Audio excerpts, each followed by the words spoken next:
my name is Breezy and welcome back to my YouTube channel. So today we're going to do something a little bit different. We are going to be ranking like the book tropes that I liked and didn't like in 2023. As you guys can see on the top, it says need more, and then it's keep around for now, and no opinion either way, less than a bit, and then stay in 2023 by Felicia. So these are the rankings that I'm going to do. Top one means keep it up in 2024, and obviously stay in 2023 means stay in 2023. Stop coming back. So this is all opinion based on my personal preferences and my personal taste. You don't have to agree with me, and I don't have to agree with you. So please be respectful in the comments. Without further ado, let's jump straight into today's video. So I guess what we'll do is we'll start on the bottom. So not the bottom, but we'll start like over here with the three hearts. So that is for love triangle. It has to be done a certain way for me to enjoy it. So if we're talking clearly like one guy got more favoritism than the second guy and the main character kind of like dragging both of them along, then it's like, well, we kind of know who she could have picked, who she could have favored at top, the favorite guy. But then there's like other love triangles where it's just like, oh, like I really don't know which one she's gonna choose. I've seen a lot of books this year where you can kind of tell like where the main character, like who they're gonna pick, and I personally do not like that. I wouldn't say I have necessarily a big problem with it to make it stay in 2023, but I would say we're gonna put it in the less than a little bit category, only because I feel like they could be done better. So up next, for this one is like a certain genre. This is only for the fantasy genre. I mean, I guess it could be used in other genres too, but it's mostly seen in fantasy and even sci-fi too. So the hero's journey, I chose Deku from My Hero Academia to represent the category because he's basically the definition of a hero's journey. For this one, I personally really love this one. So this one is going immediately into the need more category. I just love when like an ordinary person, they get picked and to be like the hero of the story, and it's like they have to learn their powers, learn like the world and like magical elements if there's any magic, and I just love that so much. I can eat it up. Give me more. So for the next one, this one is more like contemporary genre type, but I feel like it could also be used in all of them. This is a coming of age trope, and I think it does work in certain instances. Like if we see like a character changing from like child or teenager into adulthood, or even like an older teenager like leaving high school and going to college and adjusting to college. Like I love those kind of stories. But I feel like also too, like the problem with this trope is like the author either makes it way too easy for the character, or there's really no big growth going on with the characters from like a younger age to like an older age.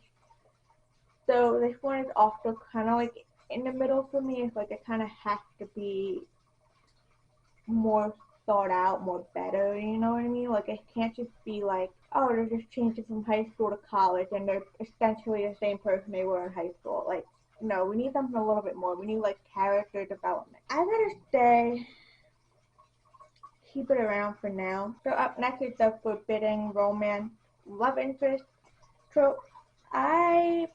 This one is kind of like iffy for me. Like if it's like a Romeo and Juliet, no, I don't like Romeo and Juliet. Like I feel like, I don't know, this trope kind of rubs me the wrong way, because it's like, who are other people to determine who I want to love? You know what I mean? So I gotta say, I wouldn't necessarily have it stay in 2023. I would say just lessen it a little bit.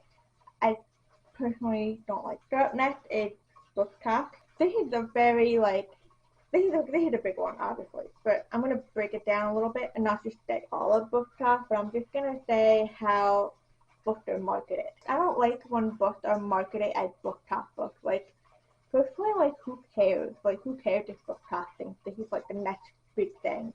Like, I don't get that marketing strategy, because there are like some books that are going around on book talk that's been out for like years, like 2 years, 5 years, 10 years, 10 plus years. So it's like, I don't know if you can really market it as like it being like a book talk book. This one I gotta say, Stay in 2023 by Felicia. So up next is a villain protagonist. I have not really seen too many books with a villain protagonist. I feel like it's so great to get like a villain protagonist point of view. Like, I'll give you guys an example, like from the Assistant to the Villain book. I thought it was so cool to see the villain point of view. I mean, obviously, I wish it could have been like a lot better than what it was, but like that's kind of like a start. That's kind of what I mean by a villain protagonist. So I gotta say, need more. I need more bad guys and bad girls giving me their point of view. So up next is the romantic genre. So it's been a very much popping this past year, and I'm living for it. I love it.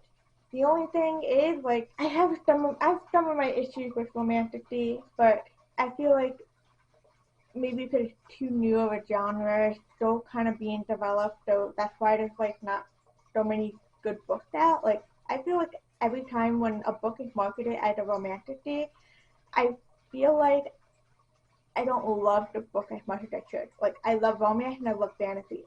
I mean, I should love those two genres mixed together. But either these romantic books are lacking on the romance side or they're lacking on the fantasy side. So I feel like going forward for 2024 and beyond, if we're going to have this become like a big genre, like its own standalone genre, rather than like subgenres, then I feel like it needs to be more well developed and romance and fantasy side. So it should not be like one outweighs the other. They should both kind of be more level and more equal. You know what I mean? I gotta say, keep around for now. But if it's gonna stay the same, then get rid of it. But if you're gonna improve it to make it more equal with the two genres, then I would say, okay, well, we'll see what happens in the next year. Up next is cozy fantasy. This is kind of like a newer thing that's been kind of going around. I mean, it's been out, like there's been books that were classified as cozy fantasy out for like far back at like 5 years, I want to say, maybe 10. But it's really been booming this year. Well, this year, I mean 2023 is really booming. And I feel like it's the same thing with romanticy. Like, I feel like it's still very new, or at least it's blowing up, and it's just like not a lot of books out there yet in this kind of genre. So I need to see more of it before passing like a big judgment on it. But I do absolutely love the thought of it. I'm even writing my own cozy fantasy right now, so it's like I can thank Legends and Latte for inspiring me. But yes, I feel like we need more of it. Give me more of that cozy fantasy. Who knows, maybe like by the summer I'll probably be sick of it, but like right now I need more. So up next is Colleen Hoover. Now, I want to start out by saying I hate her book, and I'm not too fond of her as a person or what I hear about her in her like real everyday life. I am not a fan of her. You can go check out my Colleen Hoover problematic video. I talk about it way more in depth there, but we need to leave her in 2023. I think we should get rid of all her big book tables at Barnes and Noble, and I think we need to let her die down a little bit. So up next, this is, I'm already biased, this is already going for need more. So this is the one bed trope, or like the shared bed trope. I freaking love this trope. I mean, it's nothing more than like when two characters have to force to share a bed, and then they wake up in the morning like cuddling each other. Oh, especially if it's like an enemy to lovers. Oh, give me more. So this one is like Greek retellings, or maybe it's just more just mythology retellings. Personally, I don't like retellings because I feel like I'm not well versed enough in mythology to like know who these characters are and be like, oh, this is what's going on. And a lot of times in a retelling, a lot of authors, they don't necessarily explain who the characters are, and they don't explain like what's going on, if that makes sense. So like a lot of times I feel lost in mythology, like retelling. I don't know, I feel like it could go no opinion either way, but that's only because I don't have a lot of knowledge on them, and I feel like kind of left out when people talk about it. And I'm just like, I don't know. I just personally won't pick up the book if I see it, if it's a retelling. So up next is Insta Love. I absolutely hate this. That's staying in 2023. I don't believe in love at first sight. Like, I don't believe in like the instant love. I believe in instant attraction. That's different than love. Like, in order to love someone, like, you already have to know who they are, and you have to be like emotionally like connected to them. I feel like that's the only way like love works. So like with instant attraction, you just look at someone for the first time and be like, oh yeah, mama, you're hot. But yeah, I personally don't like stories that have that instant love. So this one I see a lot in young adult genres, especially in romantic, but I feel like they could also play a part in adult romances too, and that's when characters miscommunicate. That's a huge turn off for me. Like, like I just like, especially if like 90% of the book is like them going back and forth bickering because one of the characters misunderstood the other character, or like they just don't talk and like communicate with each other, and when like their problem could have been solved with them communicating with each other. Like, that's just a huge like, ugh, I absolutely hate that. That's gotta be Stay in 2023 by Felicia. So up next is morally gray characters. I love morally gray. I love it when you have to cross that line of good and evil, and like your ethics and like your mortality like comes in the way, and it's just, oh, I love it when a character has to have an internal conflict that way. And I also think to make characters super like, it kind of gives them like characteristics, and it kind of makes them feel more like rounded out as characters. So I gotta say, need more of. We have a lot of need more in Stay in 2023. I hope the others start filling out the middle part. So up next, this one is, I guess, kind of more specific like fantasy, but this one is the chosen one trope. So that means basically like the hero gets chosen for some reason to be like the hero of the world. Like, they're chosen to fight this big bad monster even though they have no prior training or knowledge of who this monster is. I gotta say, this one's a hit or miss for me. It's gotta be like just right.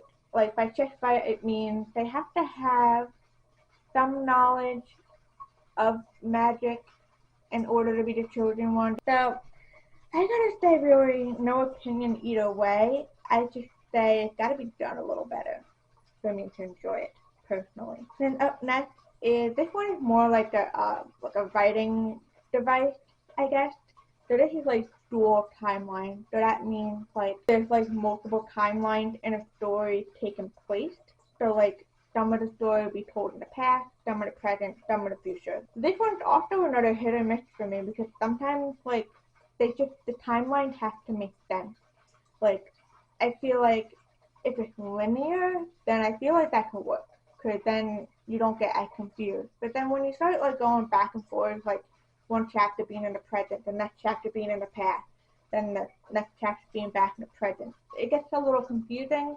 And I feel like an author has to be like really skilled at doing this without making the reader confused. So this one, same thing, no opinion either way, but I feel like it has to be done well. So this one is more for like, this one I'm not talking fantasy. This one I'm only talking like, I guess like real life and historical fiction, and that is like when we have war tropes, especially like World War I and World War II.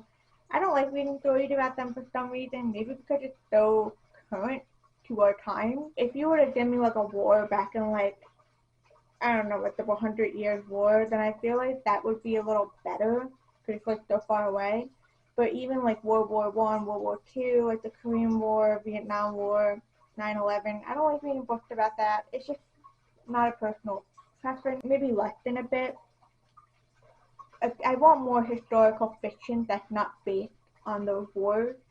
I just want historical fiction that's just like historical fiction, you know, kind of like similar to Looking for Jane by Heather Marshall.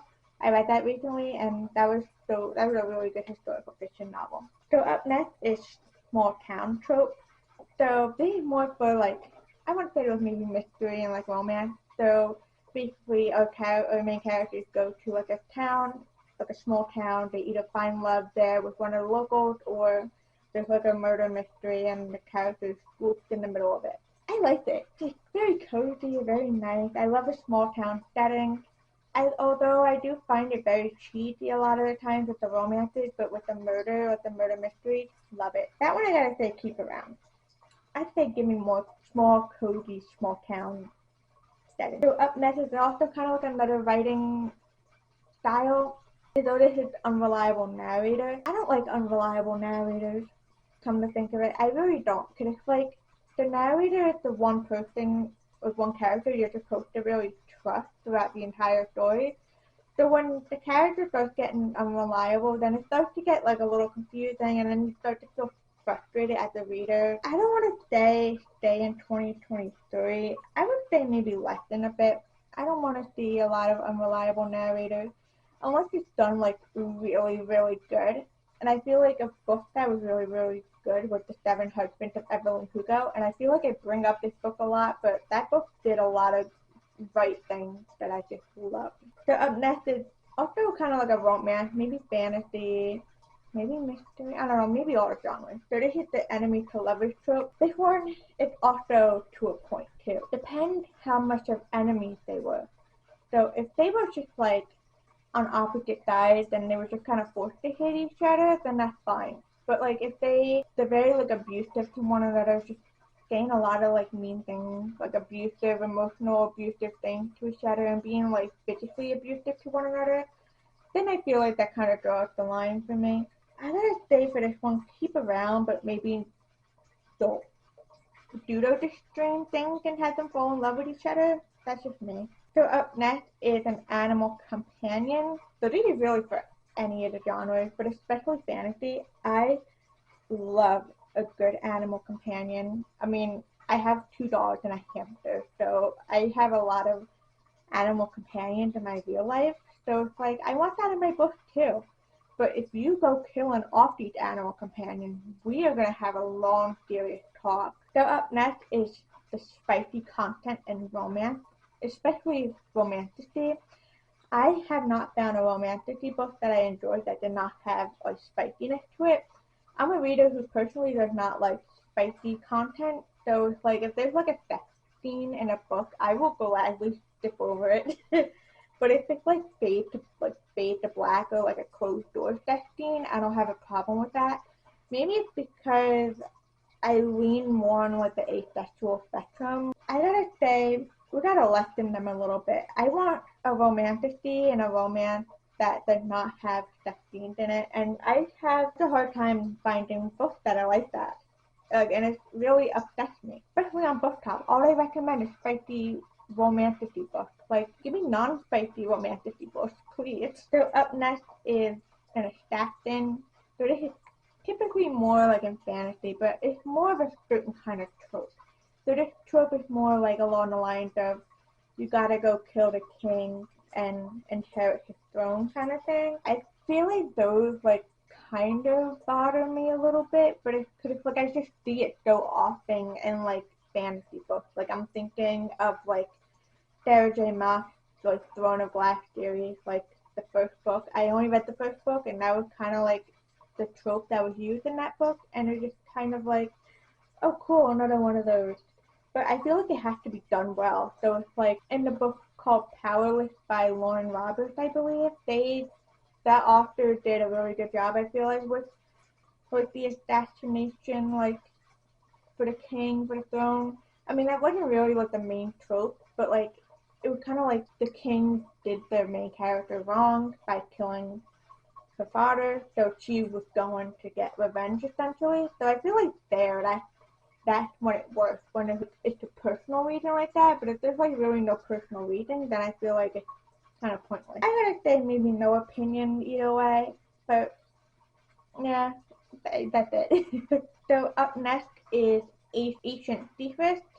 So this one I absolutely adore. Like, give me more of in 2024. Like, I want to read more about different ancient societies. Like, give me like all the juicy secrets and let the main character learn about them. I just love them. I just absolutely loved it. And last but not least is world building. So this one is also kind of more like fantasy and romantic-y genres in a way, or even like regular stories too, like romance stories or even like mystery. Like I feel like a book has to have really good world build, even if it's set in our like own time period. So then when the story is not like clear or like what the setting is like, then it gets like a little confusing for the reader. And for someone who really loves like world building, like especially in fantasy, like I just need to know everything. Like what kind of government do you have? What's the social class rating? They're like a king and a queen. Is there religious like overpower, or what's like your everyday peasant life? What are some normal jobs? What are not so normal jobs? You know, like stuff like that. Even in real world too. Like what's the economy like? What's the city like? What kind of house do you live in? You know, like stuff like that. This one definitely got to keep around and improve on them in a lot of books, especially the romantic genre, as I said before. So that's it for today's video. These are all my rankings for my tropes. If you guys like this video, please give me a thumbs up. Comment down below some of your favorite tropes, some of your non-favorite tropes, and which ones you want to keep in 2024. I would love to know. And if you're not already, please subscribe to my channel and don't forget to ring that bell so you don't miss any of my upcoming videos. Until next time, I will see you guys then. Bye!